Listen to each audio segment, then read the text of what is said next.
Buenos días, maestro. El día de hoy les vamos a hablar sobre la teoría celular y los diferentes científicos que aportaron sus conocimientos en esta etapa.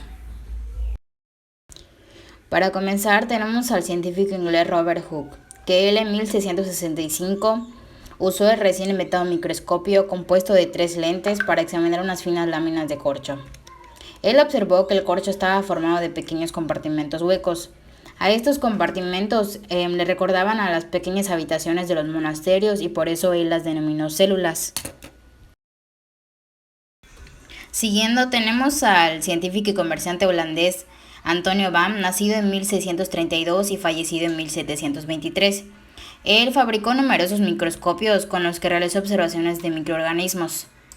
De hecho, desarrolló un microscopio de una sola lente mucho más potente que el de Hooke. Entonces, él en 1674 fue uno de los primeros en describir células vivas al observar organismos unicelulares que nadaban en una gota de agua de un estanque. A continuación, mi compañera Londres Covedo les va a hablar sobre Matthias Schleider y Theodor. Matthias Schleiden realizó diversas investigaciones sobre los vegetales, que contribuyeron a enunciar la teoría celular. En 1837 afirmó que el crecimiento de las plantas se produce por la generación de las células nuevas que, según sus especulaciones, se prepararían a partir de los núcleos de las células viejas.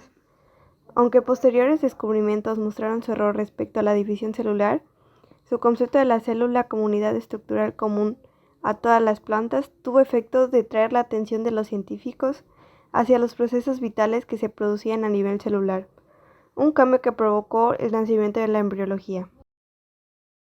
2 años después de que Matthias publicara su teoría celular de las plantas, su amigo Theodor Schwann la hizo extensiva a los animales, unificando así la botánica y la zoología, bajo una teoría común, y así concluyeron que los seres vivos están compuestos por células y por productos elaborados por ellas.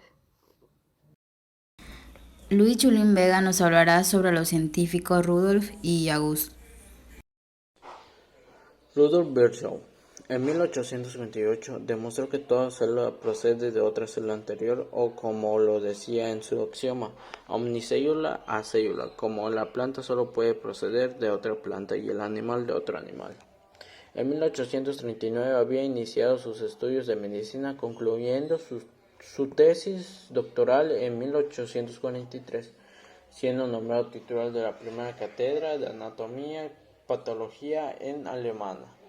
Ya en 1856 se le ofreció la recién creada cátedra de anatomía patológica en Berlín. En el curso de sus trabajos sobre citogénesis de los tejidos cancerosos, hizo de la fisiología patológica su principal hogar científico.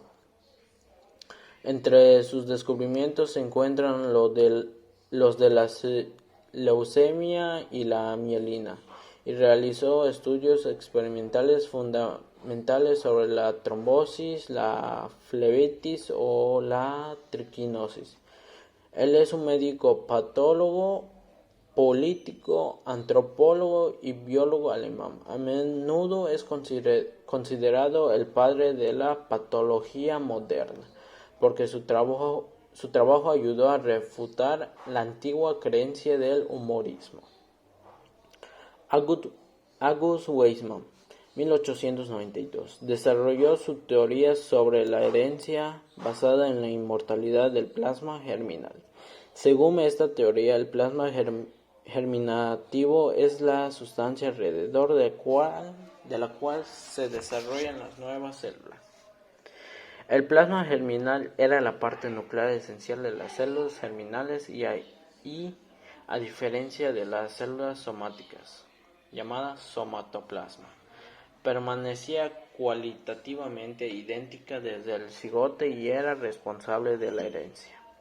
Refutó experimentalmente la hipótesis de la herencia de los caracteres adquiridos y demostró que había una suerte de permanencia de las características genéticas que van pasando inalteradas de padre a hijo.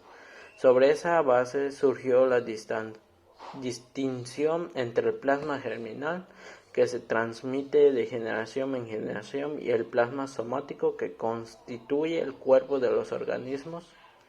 Ambos factores serían independientes, de modo que cualquier modificación que sufriera el plasma somático no sería transmitida a los descendientes. Las características somáticas adquiridas por un individuo no serían heredadas, dado que, como las células que forman parte del cuerpo de los organismos son diferentes de las células sexuales, que son los óvulos y los espermatozoides. Por último, tenemos al médico español Santiago Ramón, nacido en 1852 y fallecido en 1934. Él demostró la teoría celular también para el caso del tejido nervioso, del cual se pensaba que no estaba formado por las células.